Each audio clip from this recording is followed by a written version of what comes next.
Good evening, everyone. Let me just welcome you all in the mighty name of Jesus Christ to another Bible study session.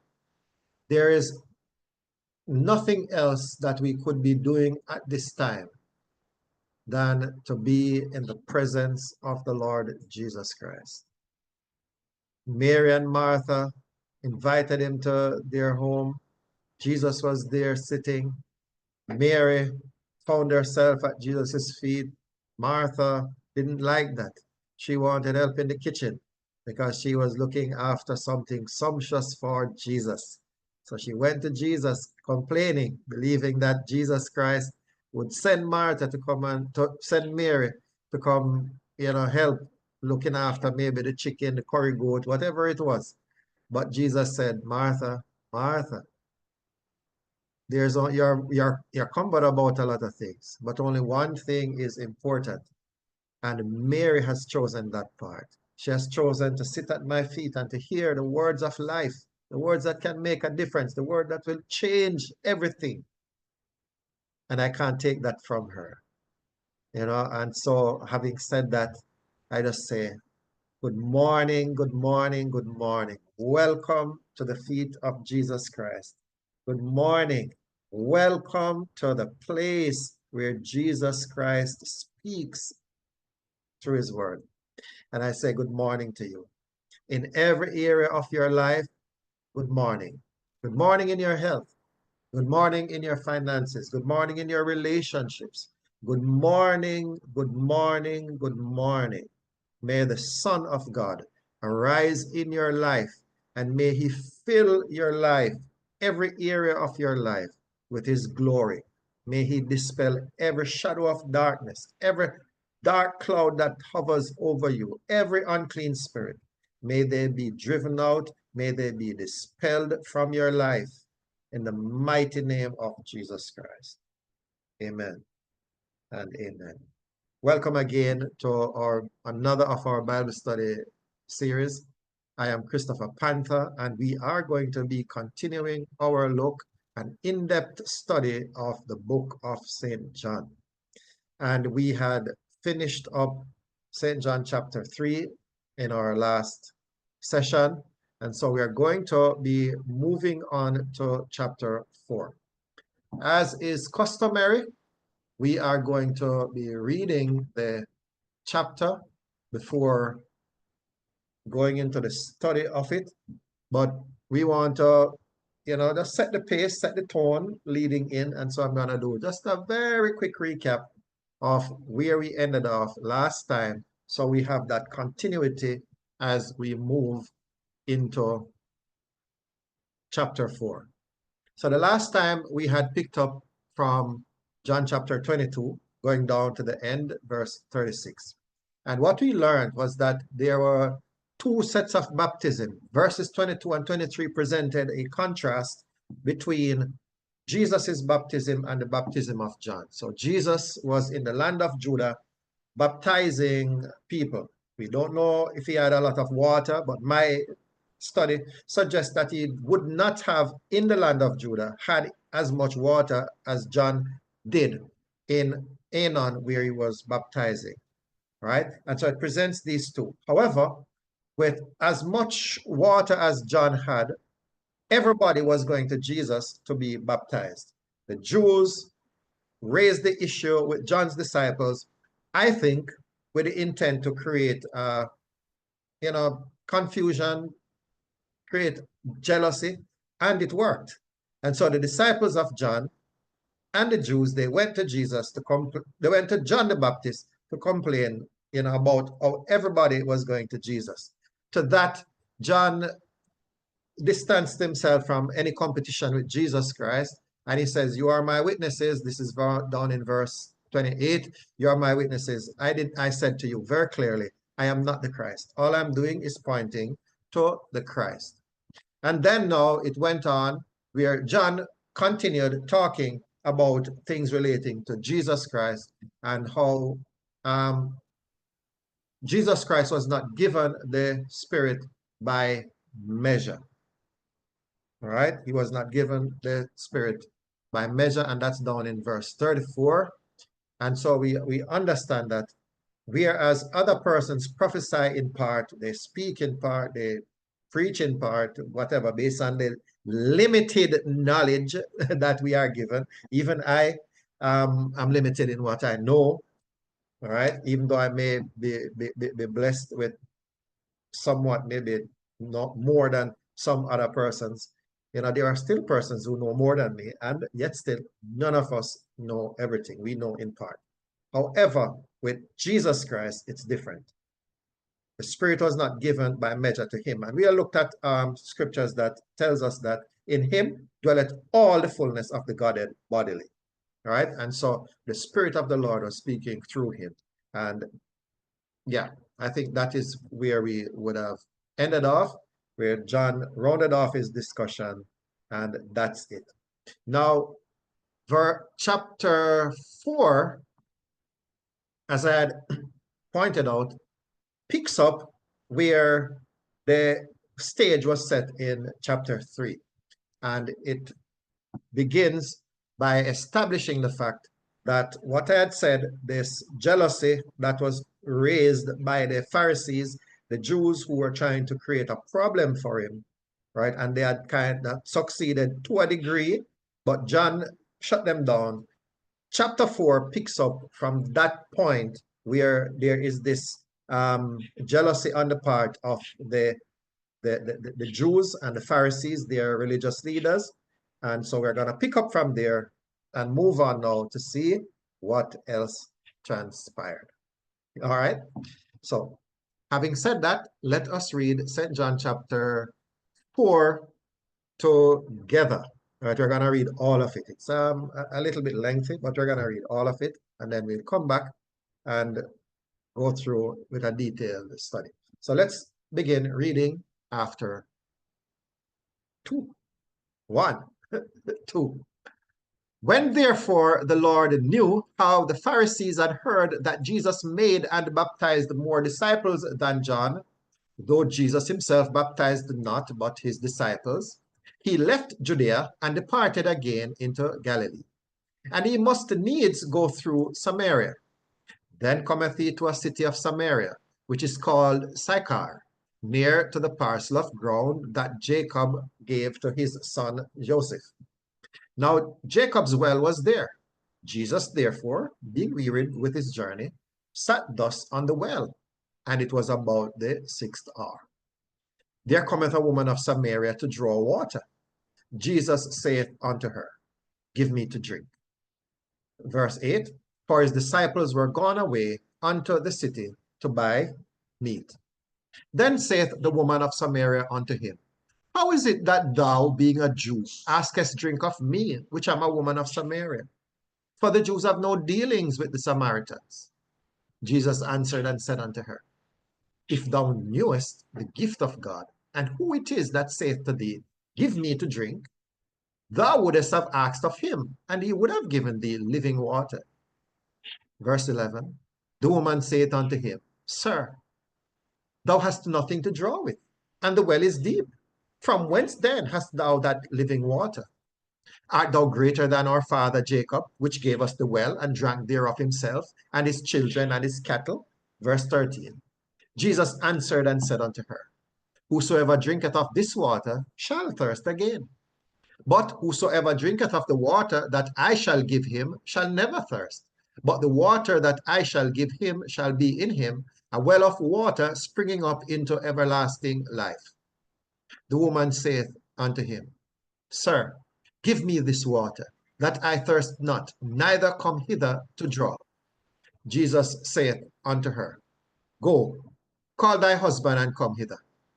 The woman answered and said, I have no husband. Jesus said unto her, Thou hast well said, I have no husband. For thou hast had 5 husbands, and he whom thou now hast is not thy husband. In that sayest thou truly. The woman saith unto him, Sir, I perceive that thou art a prophet. Our fathers worshipped in this mountain, and you say that in Jerusalem is the place where men ought to worship. Jesus saith unto her, Woman, believe me, the hour cometh when ye shall neither in this mountain nor yet at Jerusalem worship the Father. Ye worship ye know not what. We know what we worship, for salvation is of the Jews. But the hour cometh, and now is, when the true worshippers shall worship the Father in spirit and in truth. For the Father seeketh such to worship him. Verse 24, God is a spirit, and they that worship him must worship him in spirit and in truth. The woman saith unto him, I know that Messiah cometh, which is called Christ. When he is come, he will tell us all things. Jesus saith unto her, I that speak unto thee am he. And upon this, his disciples and marveled that he talked with the woman. Yet no man said, What seekest thou? Or, Why talkest thou with her? Verse 28. The woman then left her water pot and went her way into the city, and saith to the men, Come, see a man which told me all things that ever I did. Is not this the Christ? Then they went out of the city and came unto him. In the meanwhile, his disciples prayed him, saying, Master, eat. But he said unto them, I have meat to eat that ye know not of. Therefore said the disciples one to another, Hath any man brought him aught to eat? Jesus said unto them, My meat is to do the will of him that sent me, and to finish his work. Say ye not, There are yet 4 months, and then cometh harvest. Behold, I say unto you, Lift up your eyes and look on the fields, for they are white already to harvest. Verse 36. And he that reapeth receiveth wages, and gathereth fruit unto life eternal, that both he that soweth and he that reapeth may rejoice together. And herein is that saying true, One soweth and another reapeth. I sent you to reap that whereon ye bestowed no labor. Other men labored, and ye are entered into their labors. Verse 39. And many of the Samaritans of that city believed on him, for the saying of the woman, which testified, He told me all that ever I did. So when the Samaritans were come unto him, they besought him that he would tarry with them. And he abode there 2 days. And many more believed because of his words. Verse 42, and said unto the woman, Now we believe, not because of thy saying, for we have heard him ourselves, and know that this is indeed the Christ, the Savior of the world. Now, after 2 days, he departed thence and went into Galilee. For Jesus himself testified that a prophet hath no honor in his own country. Then, when he was come into Galilee, the Galileans received him, having seen all the things that he did at Jerusalem at the feast, for they also went unto the feast. So Jesus came again into Cana of Galilee, where he made the water wine, and there was a certain nobleman whose son was sick at Capernaum. When he heard that Jesus was come out of Judea into Galilee, he went unto him and besought him that he would come down and heal his son, for he was at the point of death. Then said Jesus unto him, Except ye see signs and wonders, ye will not believe. The nobleman saith unto him, Sir, come down ere my child die. Verse 50, Jesus saith unto him, Go thy way, thy son liveth. And the man believed the word that Jesus had spoken unto him, and he went his way.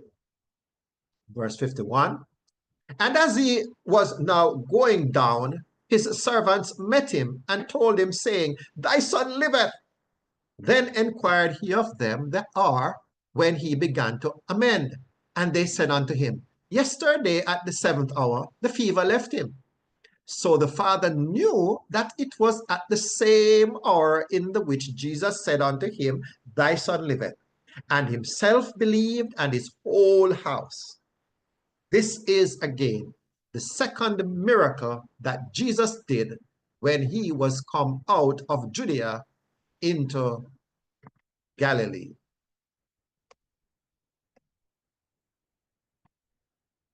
So we are on to John chapter 4. So now we are going to break it down.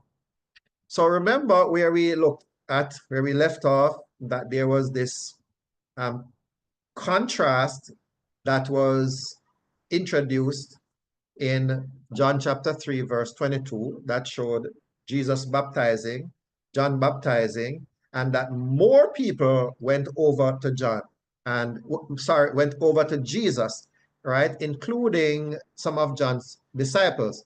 For example, John, the writer of the Bible here, he was one of John's disciples, John the Baptist's disciples, as well as Andrew, Simon Peter's brother, right? And so on. So there were several persons who went over. Some, of course, stayed with John. Now, the Pharisees, or the Jews and their leaders, the Pharisees in particular, were the ones that were introduced as the troublemakers. They had a problem with Jesus's popularity. John was a headache to them already, because even some of their own people went out to John to be baptized. And the Bible tells us in other scriptures that the people from the entire region roundabout went out to John. So John was a clear headache to them. Now Jesus came along, and Jesus was a bigger headache to them.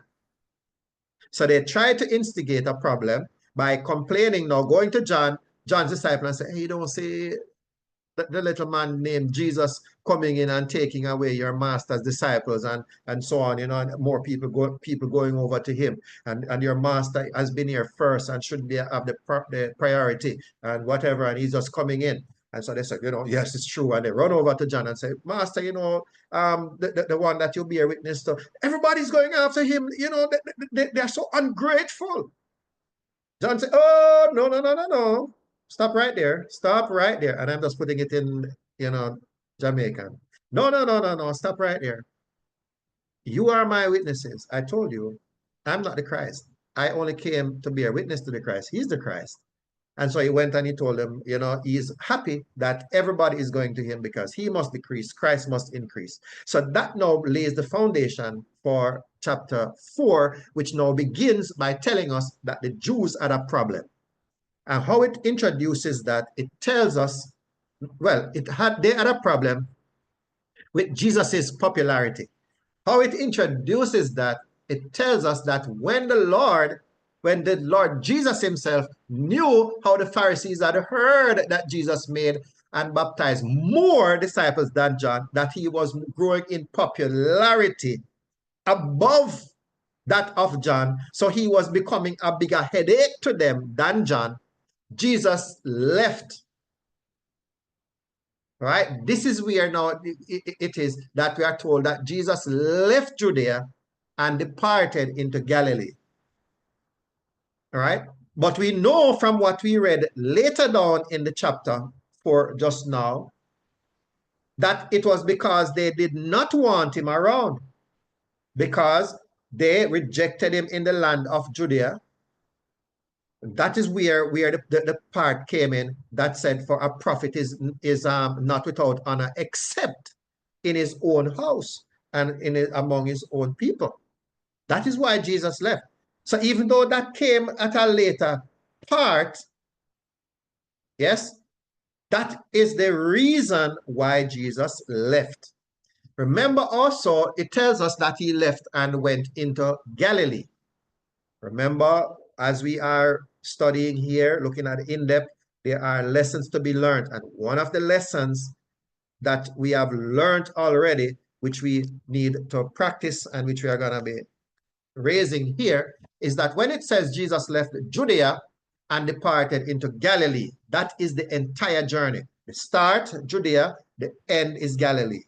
But the rest of the verses coming down, like verse 4, introduces now that there is a point on that journey that was significant. And this now is where verse 4 comes in and tells us that he had need to go through Samaria. So the rest of things, a great portion of what is there is going to be based on this stop in Samaria. He hasn't gotten to his journey in Galilee. That's coming. All right, that's coming with the miracle of the nobleman's son. But before we get there, we have to deal with the issue of what happened in Samaria. He had passed through several places, but he zeroed in on Samaria. And then in Samaria, he zeroed in on a particular city called Sychar. So we are able, when we understand how the Bible is structured, to be able to recreate and reconstruct a lot of what would have happened. Now, let us not run off from John chapter 4 as yet. All right, so I already said that. So the Lord here, the word that is used in the text is I-E-S-O-U-S, and we get it as Jesus, all right? And it is transliterated and pronounced Jesus, Jesus, Jesus, all right? That's how it is pronounced, Jesus. And that's just Jesus. That's what is there in the text. So when Jesus knew how the Pharisees, and knew here is, the word in the text is E-G-N-O. All right, that's the word in the text, E-G-N-O. And the root word from which you will get the idea of to know or to be aware of or to come to an understanding of something or to perceive, that root word from which you get these words coming is transliterated from the Greek to English as G-I-N-O-S-K-O. And it is pronounced gnosko, right? Gnosko, right? Meaning to know, absolutely, meaning you know good, have a fairly good knowledge, right? And it can be used in a great application, great many ways of our applications. And it also speaks to be aware of, to have knowledge of, or to perceive, or to resolve something in the mind, meaning it becomes clear, the question is dispelled or answered, can to speak or to be sure of something or to understand, right? So when Jesus had a perfect understanding, because remember we had already established that the Spirit was not given by measure to him. Nothing that is written before is wasted. We have already been told by John the Baptist, the prophet John the Baptist, that the Spirit was not given by measure to Jesus. He had perfect knowledge. And this is what he said, the Bible is saying. When he had this understanding, this holistic understanding of what was happening and how the Jews were responding to his popularity, right? Because he was making and baptizing more disciples than John. They had a problem with that. So with that, it brings us here and it says, though Jesus himself baptized not, but his disciples. All right, so we see that it wasn't Jesus himself going down in the water and baptizing people, but he was overseeing what his disciples did and instructing them what they should do. Right? This is what was happening. So when we see later down after Jesus's ascension, death, resurrection, and ascension, and the disciples are baptizing using a particular way, this is what Jesus taught them how to do. It's not by accident. And there are persons who say, boy, they, the prophet will listen to what Jesus says. They won't listen to the than his disciples and apostles. The Bible tells us here, it was Jesus who taught them to do what they are doing. Jesus never wrote a book. Anything we have written about Jesus's life, it's these same people who wrote it, right? Not Jesus himself. All right, so let us move on. And then we are told, and he must needs go through Samaria. Persons add many things to this, but what it really is telling us, and I had tried to get a map of the area to show you, and I did get one, but boy, it just slipped me to dig it up, for presentation here. But what it shows on the map, you would see that where he was down south in the land of Judah, for him to get to Galilee which was up in the northern region, he had to go through the land or the region called Samaria because it was a wide expanse. Right? It was a wide expanse. And so he had to go through Samaria. It was just how the geography was. He couldn't have gone around it. He had to go through Samaria. Right? That's basically it. He had to go through Samaria to get to Galilee. Now, when it talks about needs, here I had put something. It says to go from Judea to Galilee, Jesus had to go through Samaria because Samaria was between Judah and Galilee. So when people make it and say, oh, he had to go meet the woman and so he had to go, and no, that doesn't really, he met many people there. But for him to get from Judea to Galilee, he had to go through Samaria. It's as simple. Now, Samaria here, and I'm bringing up these because they are important for us to understand some of these things as we go along, all right? And so we're going to take our time, and I'm going to explain as best as I can as we go along why we are looking at this. So you may be wondering why I am looking at the word Samaria, all right? Because it is important when we go, because sometimes we look at words and we see the word used elsewhere and we say, oh, yes, man, it's the same thing coming from there, but it is not. So just stick around and we are going to take it because this is a very interesting study, right? Very interesting. So here the word in the text is Samarias, and it is translated to Samaria. Now, the transliteration of the word from the Greek to English is Samaria, and it is pronounced Samaria, Samaria, Samaria, Samaria, right? And it simply means Samaria, which is a city and region of Palestine. Sometimes we think about a city, but sometimes the word is used, it is talking, as in this case, it is talking about a region.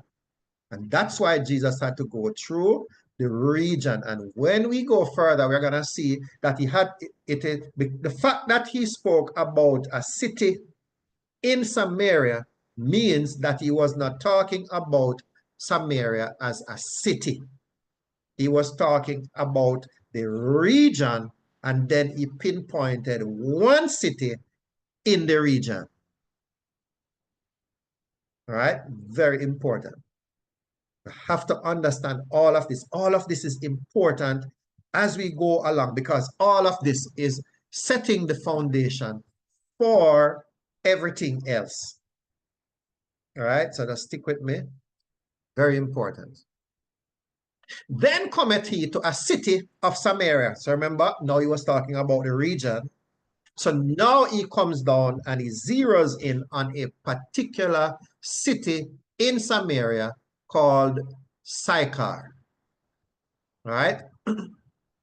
And the word that is used in the text is Sychar, and we pronounce it as Sychar, but the Greek word transliterated comes across same Sychar, but it is really pronounced Suhar, Suhar, Suhar, but there's a emphasis on the H. Suhar, Suhar, right? Meaning Sychar or drunken. The word, the meaning of the name of the place is significant, right? And we're gonna see how that plays in, because it is a city whose name means drunken, and this is where Jacob's well was. So the name was based on the well that was there, for the city was well watered or supplied with water from this well. So it is setting the foundation and the significance of this well, the significance of the city, and it's going to be introducing the characters, right? So now that it has set the foundation of where we are, it tells us that Jacob's well was there. Jesus, therefore, being wearied with his journey, sat on the well. And it gives us the time. This was 6th hour, which was midday. Right? This was the midday, the 6th hour of the day. Remember, the 24-hour day for the Jews begin at 6 p.m. and goes through the evening part of the day. And then at 6 a.m., it begins the daylight part of the day. And it is 6 hours into that daylight part of the day, because they couldn't travel at night. They didn't have what we would call phone, forgive them, even light when them walk, right? Or headlights on their cars. They didn't have any cars or anything like that, right? They didn't have these things. And so they would sleep out the night and travel in the day. And so it was the 6th hour in the day. And from 6 o'clock, 6 hours forward would be midday. So we know that the sun is broiling hot. In Jamaica, we would say the broiling hot or the boiling hot, right? Now, it is setting the stage for this happening. So we are now here. Jesus is wearied. And when we look at the word for wearied, in the text, it is Kekopiakos. And it means being wearied or being fatigued. He was fatigued. Right? Yes, the master was fatigued. The heat of the sun got to him, and then said, I have to take a break. Right? You have to take a break from it. Now, the word from which you get things like being wearied or to toil or to labor hard or to be fatigued, that root word in the Greek is transliterated to English as Kopiao, and it is pronounced kopiao, meaning to feel fatigue, and by implication, to work hard. So he had walked a long time, and the toll was being taken on his body with the sun. That's why they brought in the time of day, so you have an idea of what the sun was like at that time of day, right? And it was beating down on Jesus's head, and he was wearied. And so he stopped and sat down on the well. He said, boy, I have to take a break. I can't go any further, right? And it sets the stage, and we get the time. Then now we are told in verse 7, another part of the plot is unfolding. There cometh a woman of Samaria to draw water. Right? So she comes out at midday to get water. Where is she coming from? She's coming from Sychar. And we can understand that this well, it wasn't inside the city. It was outside the city wall, outside the city gate, but it would not have been far for her to walk all the way there, and other persons would come and draw water from the well. So she came at midday to get water. Now, we are not told here, but by this time, Jesus' disciples had gone. Right? Jesus' disciples had gone. We see that in verse 8, but we are coming to that just a minute. So this woman of Samaria, right, she comes to draw water. Jesus said to her, give me to drink. Now, what are the things I want us to understand as we are studying the Bible? You may notice that sometimes when the accounts that are given by different writers, they will use, in some instances, the very same words. They are what we would say verbatim, word for word. Right? But there are other times in which it is just the general idea that is being conveyed. So the storyline doesn't change. It's just using different words, but the context is the same. And that's why one of the reasons why we have been learning that when we are reading the Bible, we cannot read verse by verse. Because sometimes if we are reading verse by verse, we are going to see things as being contradictory. Because this is not exactly what the other person said. We need to read the Bible in terms of the storyline being followed in terms of the idea being conveyed, then we are able to follow, because the words that are used to convey the idea is very specific and it will carry us. So when the Bible tells us that Jesus said unto her, give me to drink, it sounds like Jesus don't have any manners. He never said please. Right? But we know that that would not be the case. The idea here is that Jesus asked her for some water. But the words that are used to condense the event, when we look at them in detail, we will have a better understanding of just what took place. All right? What this does is to allow the Bible to be timeless.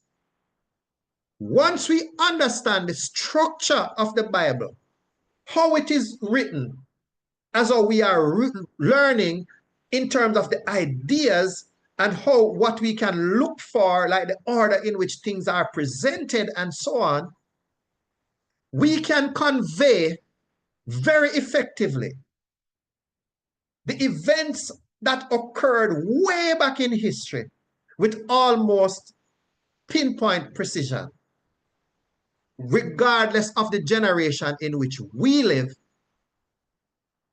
and how our language may have evolved over time.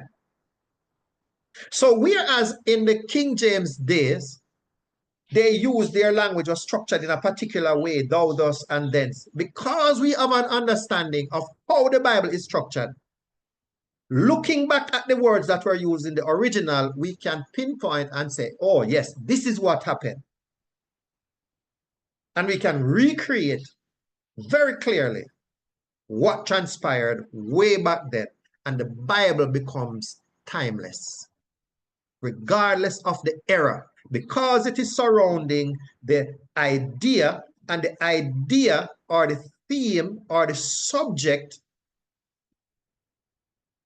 is presented with particular words. Just look back at the words and you can reconstruct in your own time exactly what happened back then. Understanding the structure. If you don't have that understanding of the structure of the Bible, how it is written, how it flows, how they treat with numbers, how they treat with the order of things, you're going to miss. All right? For example, a lot of people believe that Solomon was David's first son. Not. Solomon wasn't even the next one born to David through Bathsheba. He was the last. How do we know that?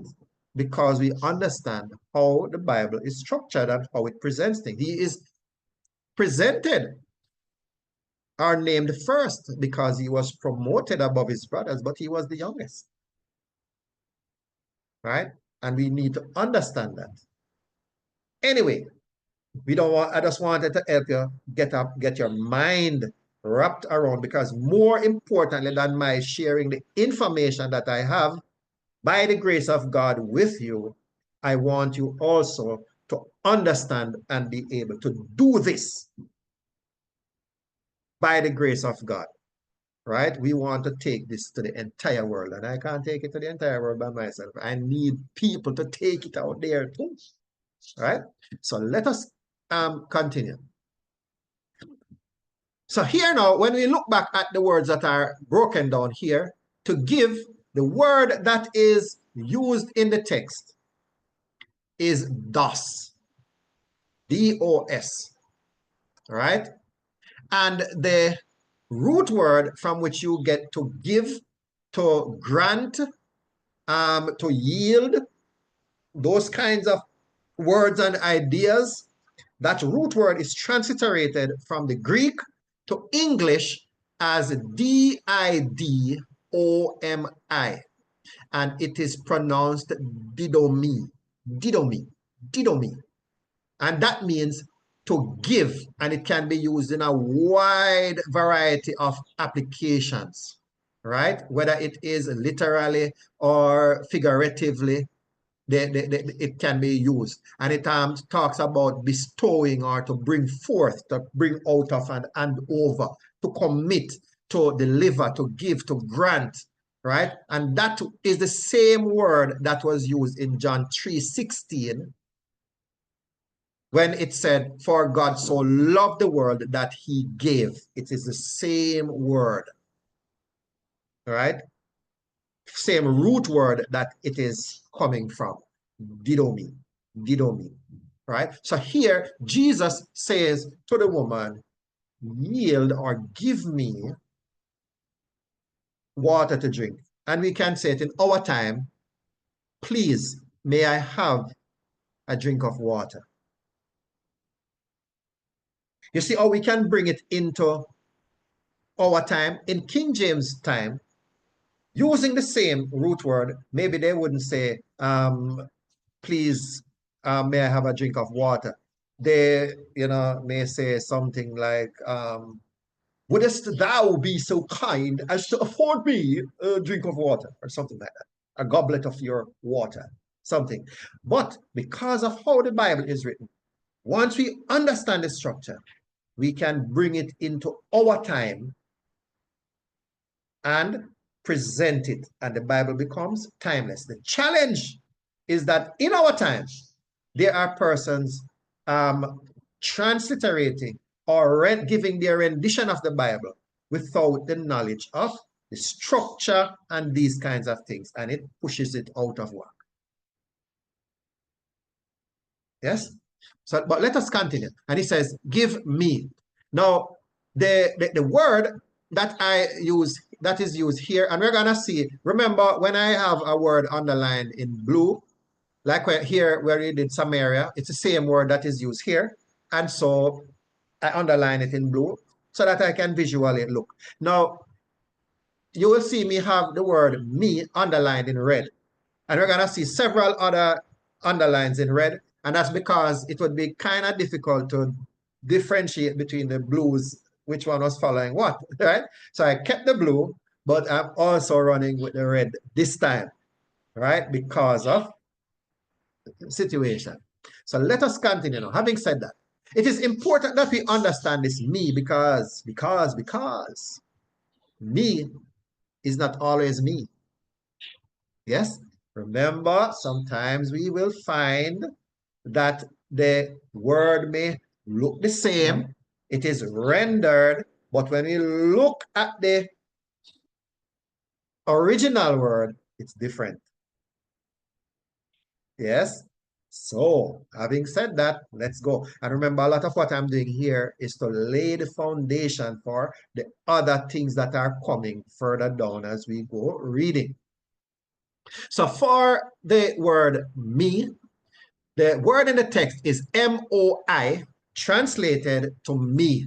Now, the root word from which you get I or me coming is transliterated from the Greek to English as ego, right? And this is where we get our word from, ego, the self, the me, the my, and bruise me ego. Or we say, the person was offended because she or he, hurt their ego.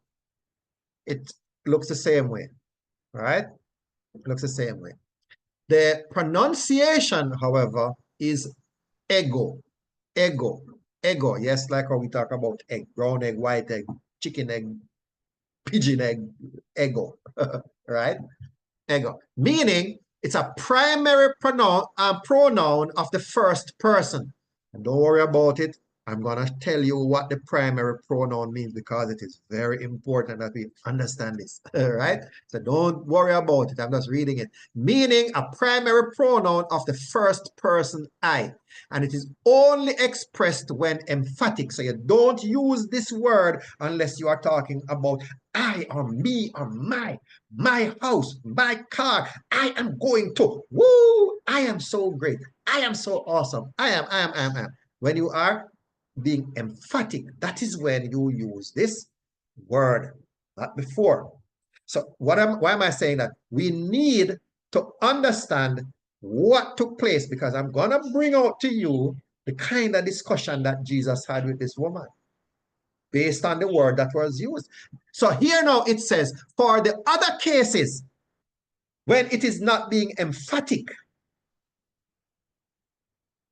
then you would use these other words, or when you want to see the plural of the me, the us and the we and the our and the they and the them. Different words. All right?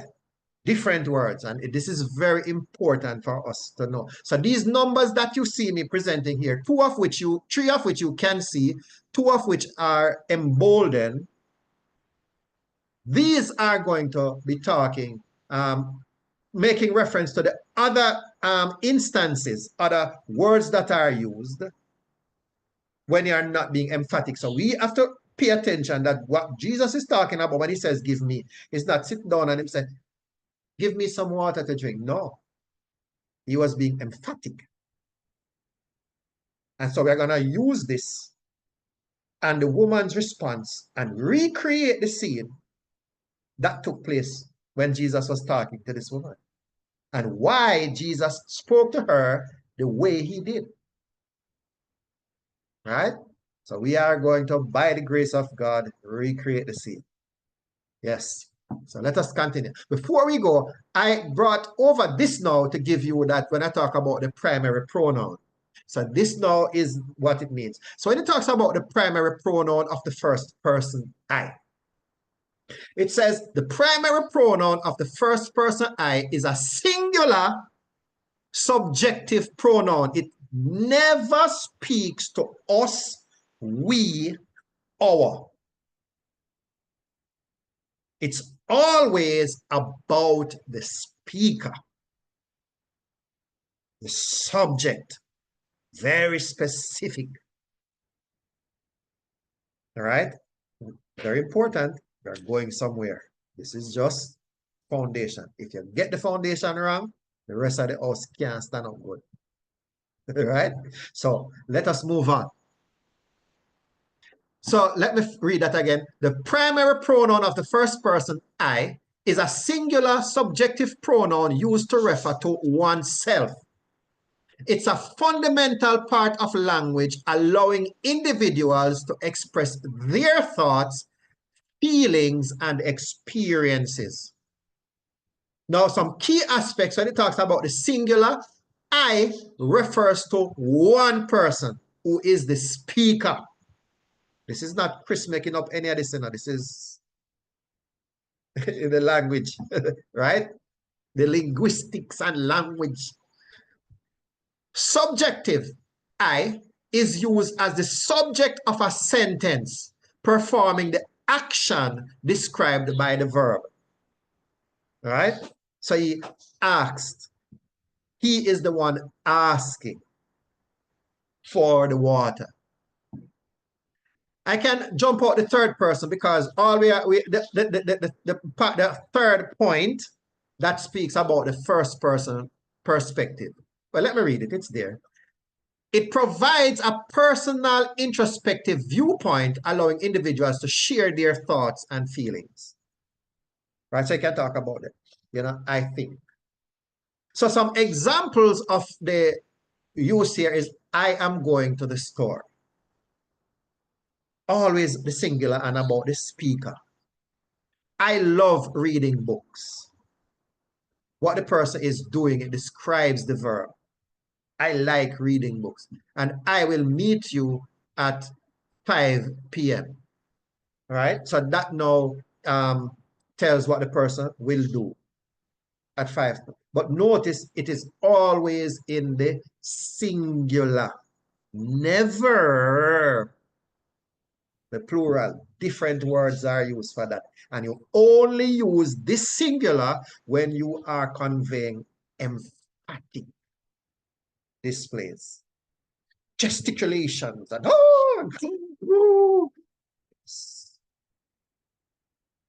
right? Otherwise, different words are used.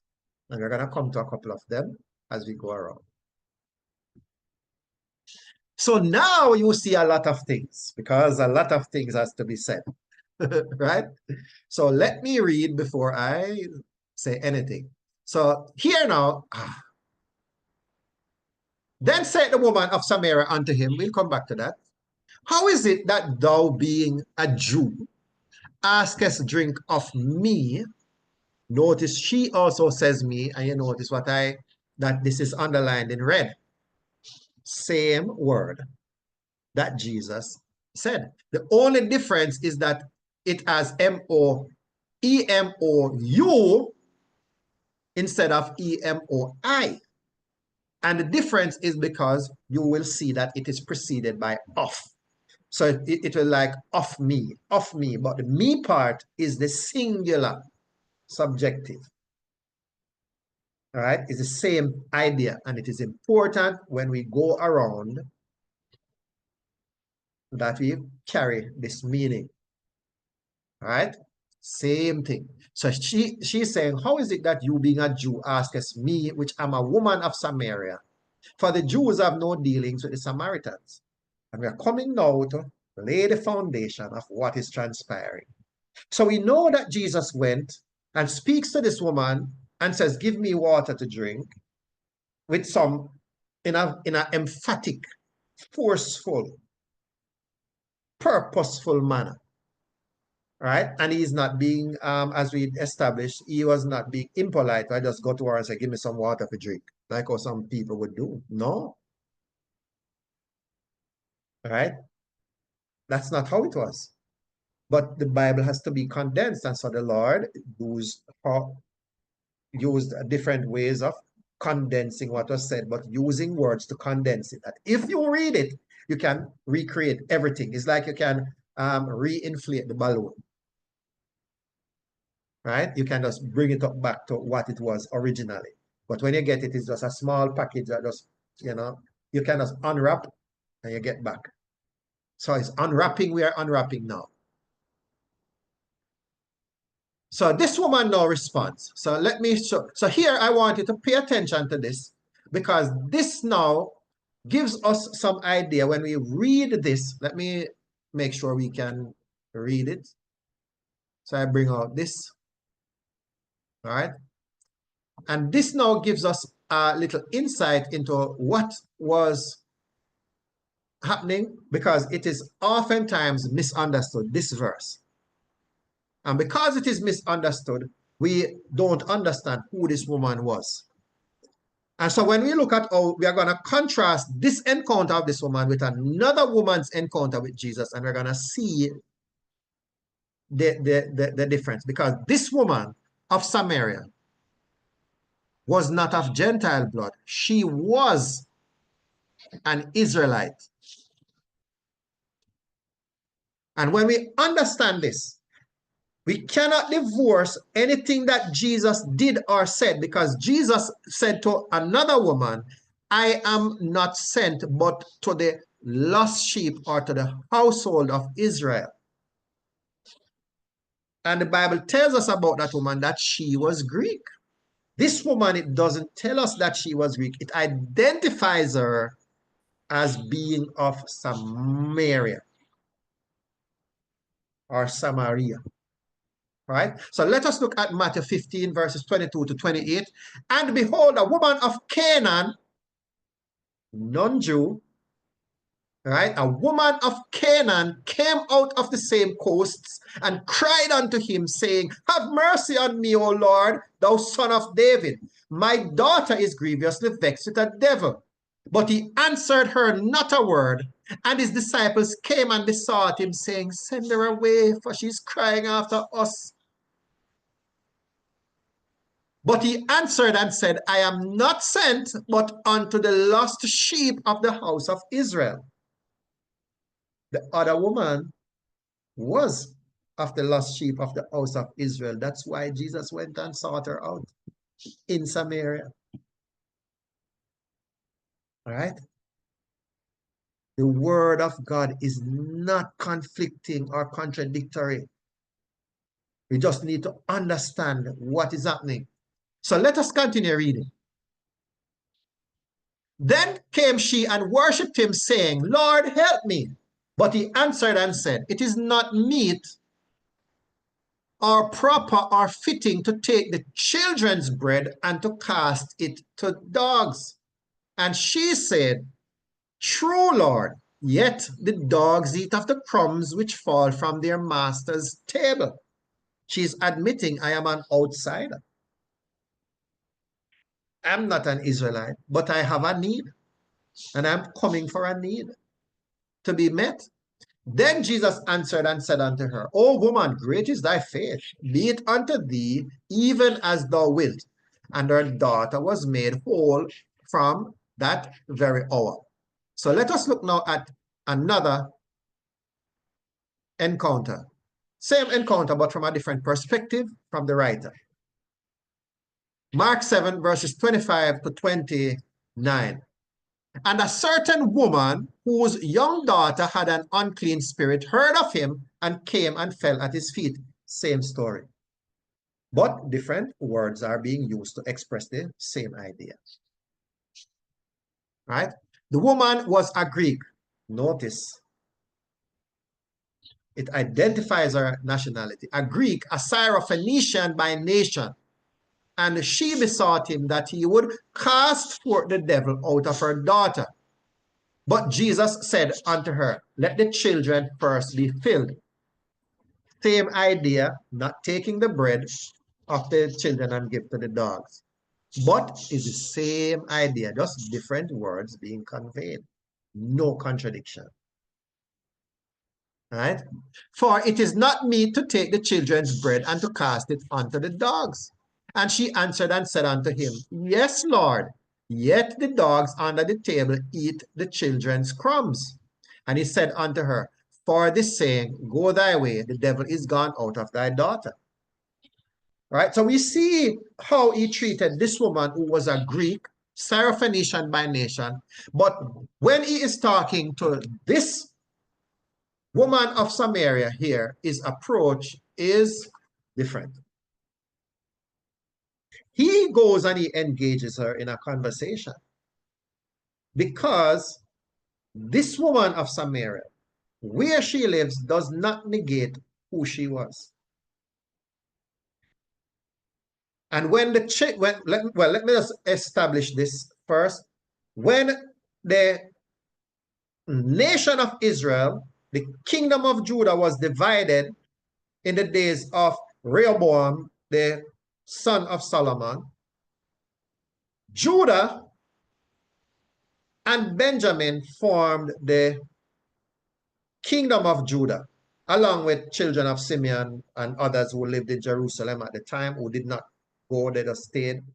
And then you had the 10 tribes who went up the northern side, because that was where they were from, and they banded together, and that now is where they formed the northern kingdom of Samaria, or Israel.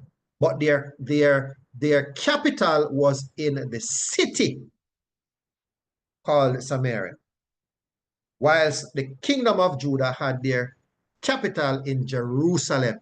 So having said that, we are now going to understand what this woman was talking about. So she was from one of the tribes. It did not identify which tribe she was from, but it identified her as being from one of the tribes that had formed the northern kingdom. They weren't at this time dispelled, but some of them still remained in the land, and she was one of them. Right? So this woman now engaged, and she says, thou being a Jew. And so we are going to look at what it means for being a Jew. Right? What it means being a Jew. And here, the word that is used, I'm going to read. Some of it is cut off for you, but I'm going to read it. And it says here, in the text, the word that is used is synchrontai.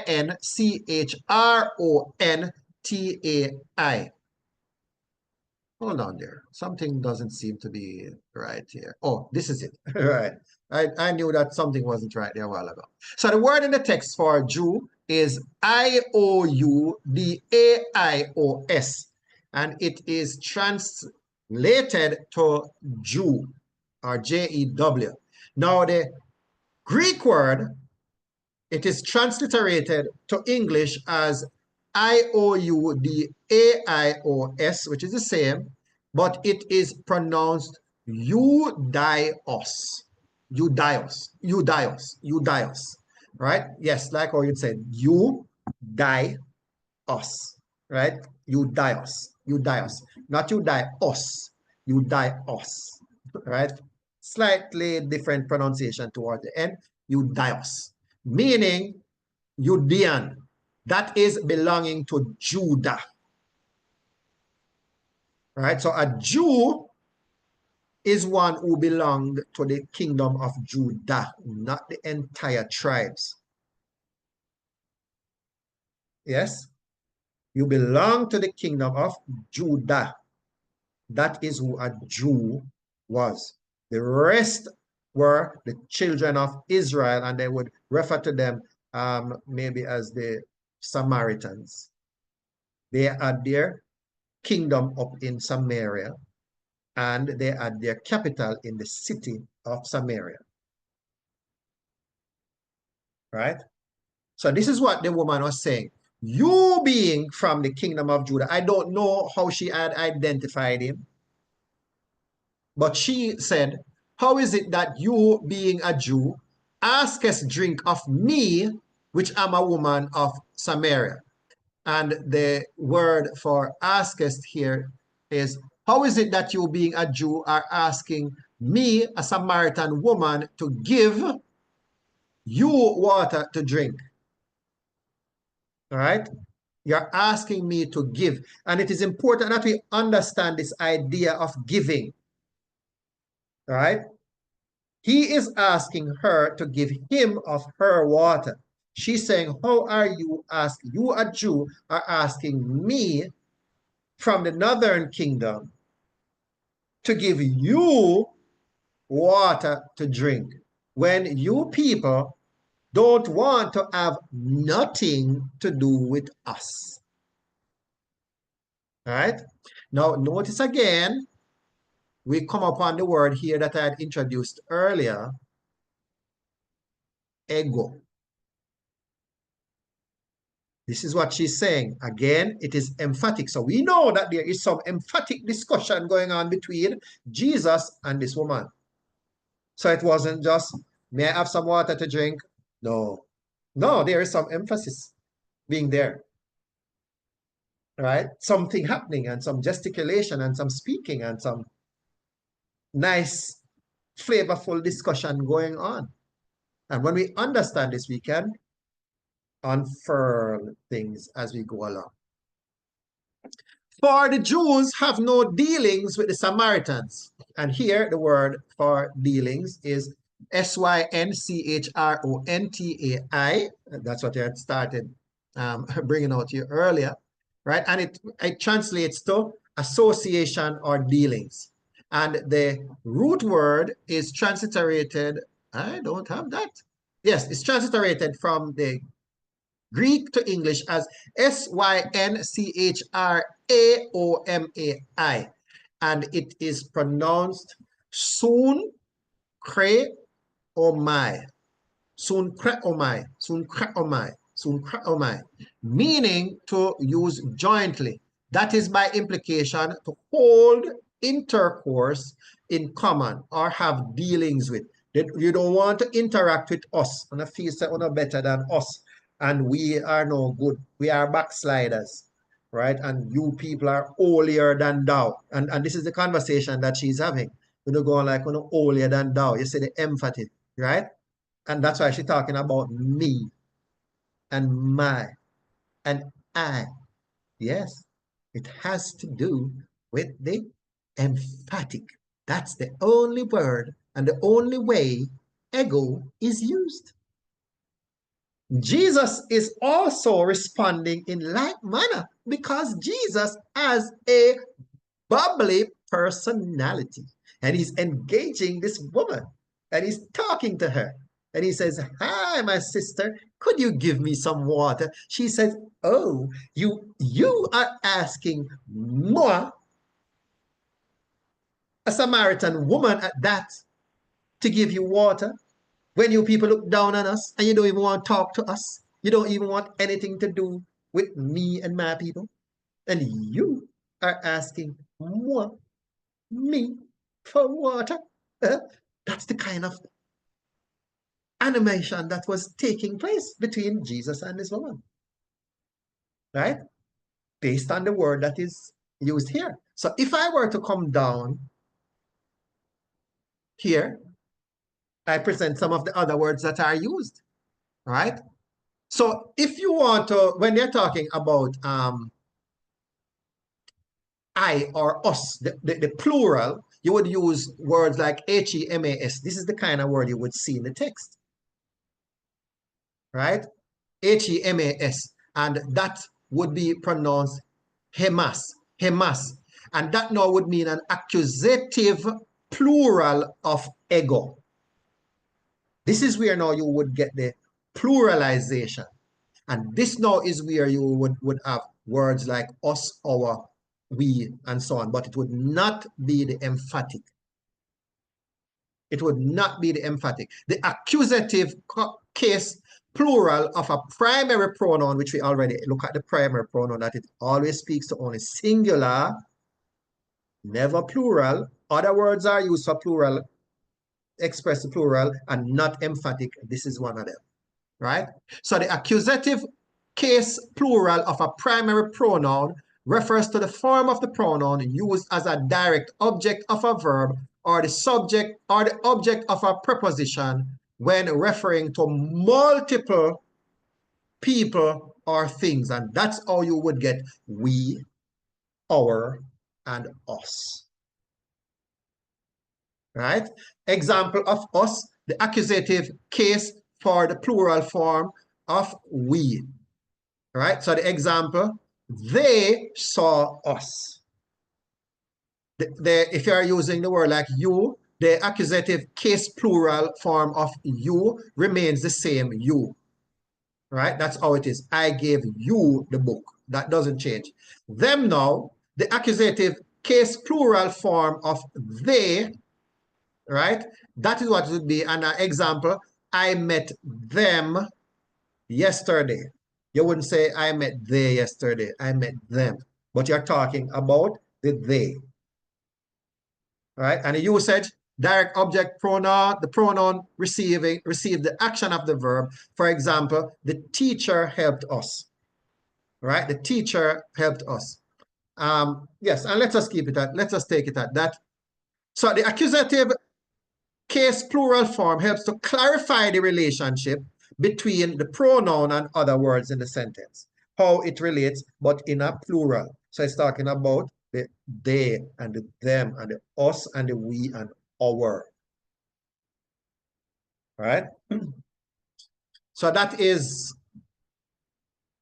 and that's not the word that was used here. The word that was used here is ego. Right? Ego. I have other things here that I could share with you. This also talks about how you get the we, but different instance, you'd use different word, right? Like in this case, it would be HEMEIS, same idea, but this now would be talking about the plural. But this would be the nominative plural. And all of these have got different meanings when you use them. When we were looking, and it told us, ego is used only when it is singular subjective, talking about the person who is talking, nobody else, and there is the emphatic. All right? Only way it is used, no other way. So with all of that, let's continue. We soon need to wrap up here. So Jesus answered her. Let me see what I have here. Samaria, that is an inhabitant of Samaria, right? So, yeah. So Jesus answered and said unto her, if thou knewest the gift of God and who it is that said to thee, give me to drink, you or thou wouldest have asked of him, and he would have given thee living waters. So the discussion again, is animated. So Jesus says, "Hi, young miss, may I have some water to drink?" Right? Notice him not really have to be animated now, but you can say, some water to drink, some of your cool water. And she said, "Hey, how you come asking me for water to drink? You a Jew, I am a Samaritan." You right? So there's this animation. So Jesus is building up. He's not forceful and ill-mannered. No, you don't catch flies with vinegar. You use honey. And so Jesus uses words that invites her into a conversation. And she is going along with it because she is also apparently of a jovial character. And she's entertaining him in his discussion, right? And so it is all about give and give. So Jesus says, if you give me, I will give you something. And she says, okay, so I give, forgive. And they're now talking about water. She is thinking in the natural, the physicalization of the thing. But Jesus is more about the spiritual. But what is he doing? He's building up, using the physical to bring across what he wants to her. So let us read. Well, I read that part. So you will notice that the second part here, verses 10 and 11, are enclosed, right? So notice how in verse 10, Jesus speaks of a spiritual matter using a physical object, that is the water, and how in verse 11, the woman physicalizes the subject. This response was similar to Nicodemus's response during Jesus's discussion with him. Right? He talks about spiritual thing, but using something physical, and they gravitate to the physical. Same thing with the woman. But Jesus is having the discussion because he's going somewhere with her. And he's choosing the words that he uses. And of course, he uses the word that shows some animation and emphatic tones, and she's likewise responding using the same word. You say to me, the emphatic, you gesticulate. I also, in responding to you, will gesticulate. Right? And sometimes you go somewhere, even in our own lives, and we meet people, and we say, "How are you, madam?" I will do that sometimes. I see persons, and I say, "How are you, my good lady?" And the person may say, "Oh, I'm very fine, you dear sir," or something like that. And you break the ice immediately. This is what Jesus did. He broke the ice using his words. And she entertains him and she responds. Right? And so in responding, she says, "But you are a Jew and I am a Samaritan. How is this? There's always been this problem between our peoples, and you are of the southern kingdom, we are from the northern kingdom." And they're having this discussion. So he asks her about water, and he now brings in his water. Notice he doesn't carry off and say, "But I want to talk to you about the salvation of your soul." No. What is he talking about? Water. What is she there for? Water. So he is leading the conversation just the way he wants it to go.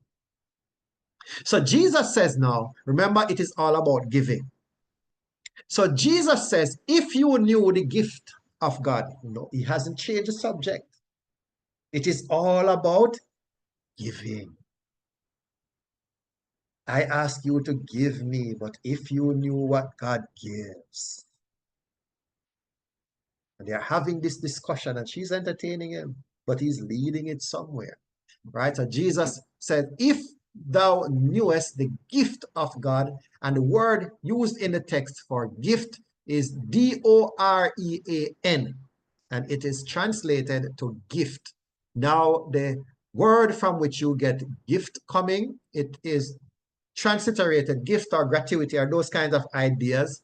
The root word is transliterated from the Greek to English as D-O-R-E-A, and it is pronounced do, re, a. Like I would say, do, re, And then it goes mi fa sol la ti do. It's dore dorea, dorea, meaning a gratuity or a gift. So if you knew the gift that God gives, and of course, John 3:16 picks up on that, 16 and 17. For God so loved the world that he gave his only begotten Son, that whosoever believeth in him should not perish, but have everlasting life. Verse 17, for God sent not his Son into the world to condemn the world, but that the world through him might be saved. Jesus Christ is the gift of God to man, according to verse 17, and he is also the gift of God for man in verse 16. Right? So he was talking about himself.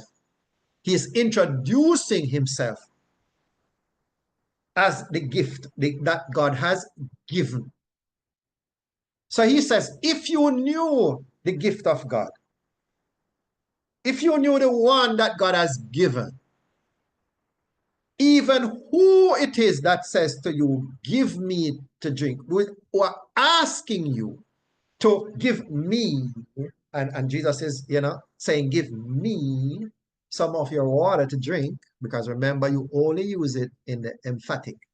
That's the only time that that word is used, right? You would have asked of him, and he would have given you living waters. So this is how Jesus is being emphatic. So it's not to stand up on him, screw face and him can't smile because he's dealing with serious business. That wasn't the disposition of Jesus. Jesus was a very jovial person, right? He loved to laugh. One day you should hear him laugh. It's very interesting. Yes. So, he would give you living waters. And the two words that are used here, living is Z-O-N, and water, H-Y-D-O-R. And for living, the root word from which you get living, quick, lively, things like that, life, that root word is transliterated from the Greek to English as Z-A-O, and it is pronounced zaho, zaho, zaho, zaho, right? Zaho, meaning to live, literally or figuratively. Life or lifetime, alive or live or lively or quick. And then the word for water now is transliterated from the Greek to English as H-Y-D-O-R. It's just the same word, and it is pronounced hudor, hudor, hudor, with a little roll on the R, hudor, hudor, meaning water, as if raining, literally or figuratively, water. All right, so anywhere you talk about water, is the same word that is always used. Now the woman said unto him, I think we'll have to take it there. So we'll take it there for today. We will pick up next time with the woman's response to Jesus's offer of living waters and what she says and what can we learn from her response. Just bear in mind that the discussion here was animated, all right? And maybe not so, but there were expressions being made to show the emphatic and so on and so on and so forth. And they were having a nice discussion, entertaining each other, and we're going to learn about that. So part of it also, very quickly, he was talking to a woman. This caught her by surprise, because whereas the Jews would talk to a man, in certain instances, they're not going to talk to a woman. They're not going to go near her because, for one, they don't know if she's seeing her menses. So and worse, a strange woman who they don't know anything about. It's not like first time, nowadays where women would wear a ring and a man would wear a ring to show it. Back then, maybe they didn't wear rings. And so you didn't want to go caught talking to a man's wife, and then the man come take umbrage at it and say, oh, you're chatting up my wife. And so on. And so she said, oh, are you talking to me, a woman of Samaria? Right? So you see all the emphasis on, yeah. All right. So we're going to take it there for today. We continue next time, God's willing. God's willing. Yes, it's not by might nor by power, but by the Spirit of the Lord. So next time we will continue, God's willing. Are there any questions or comments?